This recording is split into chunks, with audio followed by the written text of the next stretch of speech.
नमस्कार दोस्तों, स्वागत है आपका अपना ही यूट्यूब चैनल टुडे एग्जाम पर। दोस्तों आज है 22 अगस्त 2022 और आज भी ग्रुप डी की एग्जाम थी। प्रथम पाली की एग्जाम समाप्त होने पर आपको वीडियो प्रोवाइड करा दिया था। द्वितीय पाली की भी एग्जाम जो है समाप्त हो चुकी है। द्वितीय पाली की एग्जाम में जीके जीएस सेक्शन से जो भी प्रश्न पूछे गए सभी प्रश्नों को लेकर आए हैं दोस्तों। साथ ही साथ कुछ रीजनिंग के प्रश्न प्राप्त हुए हैं, वो भी आप इस वीडियो के लास्ट में देख लेंगे। तो चलिए दोस्तों शुरू करते हैं। और मैं आपको ये कहना चाहूँगा कि इस वीडियो में हम ये जरूर बताएंगे कि ये पीडीएफ हमने आपको कल ही दे दिया था। जो क्वेश्चन आज टकराया है, आप देख सकते हैं कि 4 क्वेश्चन अपने पीडीएफ से टकराया है। कल शाम को ही मैंने आपको पीडीएफ दे दिया था, देख लीजिएगा। एक प्रश्न यहाँ पे आया था, 15वें वित्त आयोग के अध्यक्ष कौन है। दोस्तों ये भी पीडीएफ में दिया गया है। तो 15वें वित्त आयोग के अध्यक्ष जो है एनके सिंह है। इनका पूरा नाम नंद कुमार सिंह है, क्योंकि उत्तराखंड के एग्जाम में जो है इनका पूरा नाम पूछा गया था। तो नंद कुमार सिंह इनका पूरा नाम है। साथ ही साथ 18 अगस्त में पूछा गया कि इनके कार्यकाल कब तक है। तो इसके कार्यकाल जो है 2026 ईस्वी तक है। अब वित्त आयोग के बारे में थोड़ा सा जानकारी रख लीजिए, आने वाले शिफ्ट के लिए इंपॉर्टेंट मार्क लगाइएगा।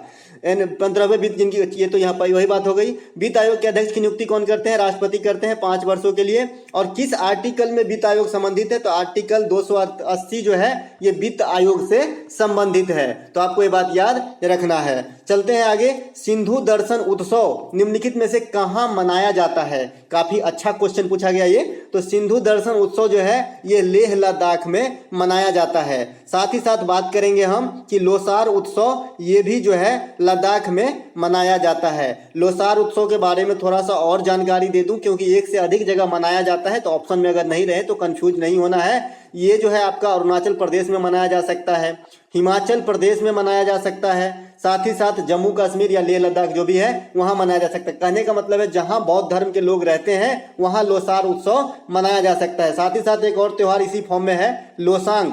तो लोसांग जो है ये सिक्किम में मनाया जाता है। चलते हैं आगे।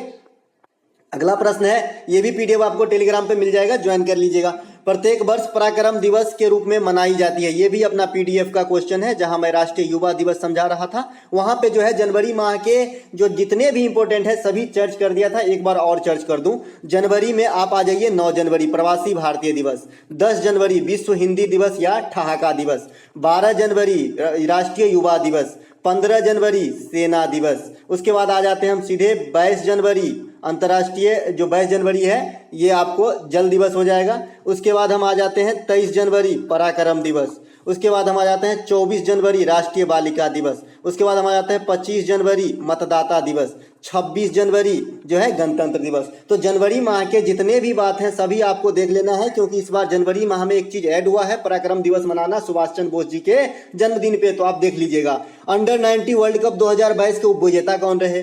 तो अंडर 90 2019 माफ कीजिएगा 2022 के उपविजेता पूछा हो या विजेता, तो उपविजेता अगर इंग्लैंड है, विजेता कौन है? भारत है। बात करें आयोजन कहाँ हुआ था आने वाले शिफ्ट के लिए, तो वेस्ट इंडीज। कहाँ हुआ था? कैरेबियाई देश वेस्ट इंडीज में हुआ था इनका आयोजन। अब तक 5 बार आईसीसी अंडर 90 वर्ल्ड कप जो है भारत जीत चुका है, ध्यान रखिएगा।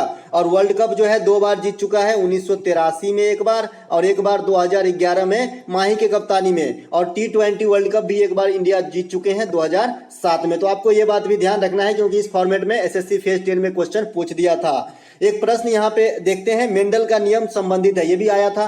तो मेंडल का नियम जो है ये आनुवांशिकता से संबंधित है। ग्रेगरी जोहानसन, ग्रेगरी मेंडल जो आनुवांशिकता से संबंधित है। और इन्होंने मटर के पौधे का सिलेक्शन किया था अपने प्रयोग के लिए, ध्यान दीजिएगा।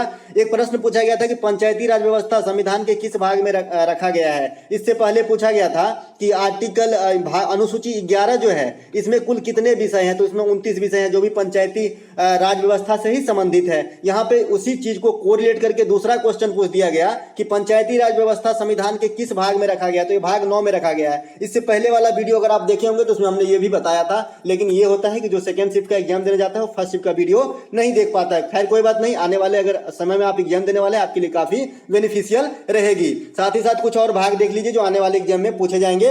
भाग 2 में नागरिकता को रखा गया है, भाग 3 में मौलिक अधिकार है, भाग 4 में नीति निर्देशक तत्व है जो आयरलैंड के संविधान से लिया गया है, मौलिक अधिकार अमेरिका के संविधान से लिया गया है। बात करें भारतीय नागरिकता की तो ये ब्रिटेन के संविधान से प्रेरित है, क्योंकि यहाँ पर एकल नागरिकता की फैसिलिटी है। चलते हैं आगे। संविधान में कुल 22 भाग है जो 25 भागों में विभक्त हैं। संविधान में कुल 12 अनुसूचियां हैं और आर्टिकल की बात करेंगे तो 442 से भी ज्यादा आर्टिकल है। इतना बात आपको ध्यान रखना है। एक प्रश्न यहाँ पे कल के पीडीएफ से आया था। कल शाम को मैंने 6 या 6:30 बजे आपको पीडीएफ दे दिया था, जो मैं 21 तारीख को नया एग्जाम होते हुए भी आप लोगों के लिए वीडियो बनाया था। तो उसी में मैंने इस क्वेश्चन को मेंशन किया था और पूछा गया है, पीडीएफ में यहाँ लिखा भी हूँ कि जो मौलिक कर्तव्य संविधान में अटैच किए गए 1976 में 42वां संविधान संशोधन के द्वारा, ये भी जान लीजिए आने वाले समय में जो है इंपोर्टेंट रहेगा कब किया गया, 42वां संविधान संशोधन 1976 के द्वारा। तो ये किस समिति की अनुशंसा पे किया गया था, ये पूछा गया था। तो स्वर्ण सिंह समिति मैंने वहां पे बताया था। साथ ही साथ मैं ग्राम पंचायत से संबंधित समितियां भी बता दिया हूं, बलवंत राय मेहता समिति, अशोक मेहता समिति, एमएल सिंघवी समिति, 73वां संविधान संशोधन 1992, ये भी ग्राम पंचायत से संबंधित है। उसके बाद जो भी है 24 अप्रैल को ग्राम पंचायत दिवस मनाया जाता है, तो ये भी आप ध्यान रखिए। ग्राम पंचायत काफी टारगेट पे है एग्जामिनर के। चलते हैं आगे। अगला एक प्रश्न है, जून 2022 तक भारत के कुल शास्त्रीय भाषा की संख्या, ये अपना पीडीएफ है, ये अपना पीडीएफ की क्वेश्चन है। शास्त्रीय भाषा की संख्या जो जिस वीडियो में आप ऊपर में थंबनेल देखिएगा कि 21 अगस्त थर्ड शिफ्ट, उस वीडियो को आप देख लीजिएगा वेरीफाई करने के लिए। तो मैंने बताया था कि शास्त्रीय भाषा की संख्या जो है 6 है। ये है तमिलनाडु का है, तेलुगु जो है आंध्र प्रदेश और तेलंगाना का है, कन्नड़ जो है ये कर्नाटक का है, संस्कृत भारत का प्राचीन भाषा है, मलयालम केरल की है और ओडिसी जो है ये उड़ीसा की है। थोड़ा सा मिसप्रिंट है। तो यहाँ पे 6 जो है शास्त्रीय भाषा है। अब आने वाला शिफ्ट में बहुत बड़ी बात नहीं है कि आपसे पूछा जाए कि शास्त्रीय नृत्य क्या है, तो जो भी है कथकली, कुचिपुड़ी, ओडिसी, ये सब शास्त्रीय नृत्य है। मोहिनीअट्टम, ये सब जो भी है, सत्रिया, ये सब शास्त्रीय नृत्य की फॉर्म है। तो आप देख लीजिएगा। एक प्रश्न आया था कि फेरा का फुल फॉर्म क्या होता है। दोस्तों फेरा का फुल फॉर्म होता है फॉरेन एक्सचेंज रेगुलेटिंग एक्ट। इसकी स्थापना किया गया था 1973 ईस्वी में। फॉरेन एक्सचेंज मैनेजमेंट एक्ट, इसका नाम है फेमा। क्या? फेमा, क्योंकि ये फेरा का जगह ले लिया, फेरा नहीं चलता, फेमा है। और ये 2000 ईस्वी में से जो है कार्यरत है फेमा, और किसका जगह लिया है? फेरा का। तो आज फेरा का फुल फॉर्म पूछा, आने वाले शिफ्ट में फेमा का फुल फॉर्म पूछा जाएगा। एक प्रश्न यहाँ पे, इससे पिछले वाले जो वीडियो हमने दिया था उसमें बता दिया था ओरल रूप से कि प्रतिरोध जो है ये चालकता के व्युत्क्रमानुपाती होता है। अगर किसी वायर की प्रतिरोध जितनी ज्यादा होगी उसकी चालकता उतनी कम हो जाएगी, और जितनी अधिक चालकता होगी उतनी कम प्रतिरोध होगी। तो यहाँ पे पूछा गया था कि प्रतिरोध किसके व्युत्क्रम होते हैं, तो चालकता के, तो कनेक्टिविटी के। तो यहाँ पे सीधा सीधा आंसर था।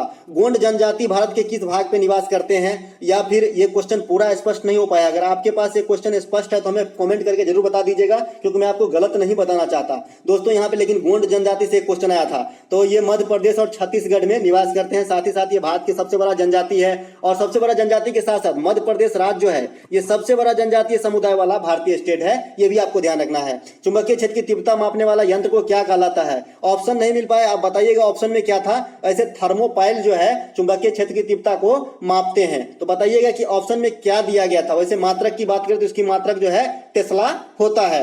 एक प्रश्न आया था फिजिक्स से, ऑप्टिक्स से, कि इनमें से कौन सा एक सही है। वहां पे 4 समीकरण दिए थे, तो एक समीकरण था F बराबर R/2। तो आप जानते ही हैं फोकस दूरी जो है वक्रता त्रिज्या की आधी होती है, रेडियस की आधी होती है।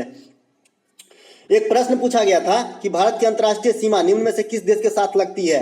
दोस्तों ऑप्शन में चाहे जो भी हो आंसर हो जाएगा, आपका राइट आंसर हो जाएगा। जैसे बांग्लादेश, अफगानिस्तान, पाकिस्तान, म्यांमार, नेपाल, भूटान, श्रीलंका भी हो सकता है, लेकिन श्रीलंका स्थलीय सीमा नहीं जलीय सीमा लगाता है, इसलिए मैंने इसे अटैच नहीं किया। तो यहाँ पे बात करें कि बांग्लादेश सबसे लंबा सीमा तय करता है भारत के साथ, अफगानिस्तान सबसे छोटा सीमा तय करता है। अब आने वाले शिफ्ट के लिए जो इंपोर्टेंट क्वेश्चन इस फैक्ट में रहेगा, ये बताइए आप कि म्यांमार जो है, म्यांमार, उसके बाद आपका श्रीलंका, पाकिस्तान, ये सब स्थलीय और जलीय दोनों सीमा तय करते हैं भारत के साथ। तो आपको ध्यान रखना है कि दोनों प्रकार के सीमा से लगने वाला देश म्यांमार हो जाएगा, श्रीलंका हो जाएगा, etc जो भी है। अब ध्यान रखना है आपको, ये पीडीएफ भी मिल जाएगा, कोई बड़ी बात नहीं है। एक प्रश्न आया था कि दलित उद्यमी योजना किस राज्य की सरकार ने चलाई थी। तो ये राजस्थान की सरकार ने इसी बजट में 2022 में पेश किया है। कोई आदमी बोल रहा है कि दलित लघु योजना था, कोई आदमी बोल रहा है दलित उद्यमी योजना था। तो कंफर्म कीजिएगा, अगर ये पूछा होगा तो ये राजस्थान आंसर हो जाएगा। एक प्रश्न आया था कि बजट से संबंधित कि बच्चे के लिए कुल कितनी राशि आवंटित किए गए हैं। हम इसका आंसर नहीं देख पाए, मुझे एग्जैक्ट याद नहीं है। अगर आपको पता हो तो हमें कमेंट करके जरूर बताइएगा कि जो चाइल्ड पे है कितनी राशि खर्च करने की बात इस बार की बजट में कही गई है। अब आते हैं कि रीजनिंग के कुछ सवाल मिले हैं, एक दो चार मिले हैं, यहाँ पे मैथ के मिले हैं। तो रीजनिंग के एक सवाल आए थे कि 2 से 5 है और 5 से 9 है, 9 से 19 है, 19 से 37 है। आप यहाँ पे देख सकते हैं कि सिंपली क्या कर रहा है कि 2 से गुना करके 1 घटा दे रहा है, जैसा मुझे दिख रहा है। कि 2 से गुना कर दे रहा है और 1 जो है घटा दे रहा है। तो यहाँ पर हम भी जो है 2 से गुना करेंगे और 1 घटा देंगे। देखिए 5 को 2 से गुना किया तो 2 को मतलब 2 को 2 से गुना किया तो 4 और 1 जोड़ दिया तो 5, फिर 5 को 2 से गुना किया तो 10 और 1 घटा दिया, फिर 2 से गुना किया 1 जोड़ा, फिर 2 से गुना किया 1 घटाया। अब की बार क्या है, गुने 2 और प्लस 1 है। तो अब की बार 37 को 2 से गुना करेंगे 60, 7 7 14 74 और 1 75 आपका आंसर हो जाएगा। ऑप्शन में दिया रहेगा 75, राइट आंसर 75 करके आना था। ये क्या सीरीज है, गुने 2 - 1 गुने 2 + 1, ये सीरीज है, इसमें फॉलो हुई है। अगला है एक कि 6 से 12 है, 12 से 30, 30 से 84, 246, 32, 2190। अब देखने से पता चलता है कि काफी लंबा भाग गया, 6 से 2190। इसका मतलब ये मल्टीपल जो है गुणज के फैक्टर में होंगे। अब देख लीजिए यहाँ पे हमारे ख्याल से 36 18 में यहाँ पे 3 से गुना कर रहा है और 6 घटा दे रहा है, फिर 3 से गुना कर रहा है -6 कर रहा है, 3 से गुना कर रहा है -6 कर रहा है। आपको भी सिंपली 3 से गुना कर देना है, -6 कर देना है। अब 219 को मतलब 2190 को 3 से गुना करेंगे तो कैसे गुना करते हैं आप, इधर से गुना कर देना, जैसे हाथ में 2 1 3 5 और 3 गुना का 6, ये 6750 हो गए। और इसमें से आपको कितना घटाना है, 6 घटाना है, 6570 हो जाएगा, माफ कीजिएगा, और 6 घटाना है तो 6564 आपका आंसर हो जाएगा। कितना, 6564 इस वाले खाने में आ जाएगा। देख लीजिएगा ऑप्शन में दिया रहेगा। एक यहाँ पे मैथ के प्रश्न प्राप्त हुए हैं कि ए और बी किसी कार्य को मिलकर 45 दिनों में कर लेते हैं और ए ने दोनों ने मिलकर 1/3 कार्य को किया, उसके बाद शेष कार्य को ए ने अकेले 50 दिन में किया, तो बी जो है कितने दिन में पूरे काम को करेंगे। बहुत ही अच्छा क्वेश्चन पूछा गया। मैं तो यूं कहूं कि ये सीजीएल लेवल की क्वेश्चन जो है इसमें पूछा गया था, क्योंकि भाई 3-4 सिलेबस में है। तो सबसे पहले तो ए और बी मिलकर कितने दिन में काम करते हैं, 45 दिन में। 1/3 काम कितने दिन में, 1/3 काम जो है हो गया है, तो शेष काम कितना बचा होगा, 2/3। 2/3 मतलब 45 का 2/3 मान लीजिए, 2/3 मतलब ये 15, 30 काम है। अब 30 काम जो है ये 50 दिनों में कर रहा है, 30 काम जो है 50 दिनों में कर रहा है। तो 30 काम 50 दिनों में करे, टोटल काम आपने कितने माना था, 45, तो 50/30 गुने 45, तो 15 दूना 30 और 15 तिया 45 और 25, 75 दिन में जो है ये पूरा काम कर लेगा। आई होप आपको समझ में आया होगा। एक बार फिर से समझाता हूँ, चलिए ठीक है। दोनों मिलकर 45 दिन में किया, 1/3 साथ में काम किया, ये जो शेष काम है उसको 50 दिन में किया, तो बी जो है पूरा काम कितने दिन में करेंगे। तो हम काम 45 मान लिए पूरा, तो साथ में जो किया 1/3, तो कितना शेष काम बचा, 2/3, और 45 का 2/3 अगर हम कर लें तो कितना हो जाएगा, 30 काम। अब ये 30 काम जो है ए किए हैं कितने दिनों में, 50 दिनों में, और टोटल काम हमने कितना माना था, 45, तो एक दिन का काम कितना हो गया, 50/30, और टोटल काम जो है 45 से गुना कर देंगे, तो यहाँ पे 15 दूना के 30 और 15 तिया के 45, इसको काटेंगे तो 25, 25 तिया के 75। अब ए का इफिशियंसी आ गया कि भाई ए जो है 75 दिन में इस प्रकार के पूरा काम समाप्त कर लेंगे, तो हमारा काम ही बन गया। ए कर लेगा 75 दिन में और दोनों मिलके दिया है 45 दिन में, तो आप निकाल नहीं लोगे, दोनों मिलके दिया है 45 दिन में। तो फॉर्मूला क्या है, ए गुने बी बट्टा ए प्लस बी, है ना। तो आपको निकाल देना है, ए का निकल गया है 75, 75 गुना बी को मान लीजिए एक्स है, तो 75 प्लस एक्स हो जाएगा, ए प्लस बी बराबर दोनों मिलकर कितना, 45 दिन में। 15 तिया 45, 15 × 5 = 75, थोड़ा सा टाइम लग रहा है इस हिसाब में, देख लीजिएगा। यहाँ पे 15x - x 14x बराबर जो भी आंसर आएगा आपका राइट आंसर कर लीजिएगा। लेकिन तरीके यही हैं दोस्तों। अगर अच्छा लगा हो तो एक लाइक जरूर कर दीजिएगा। मिलते हैं थर्ड शिफ्ट के वीडियो एनालिसिस के साथ।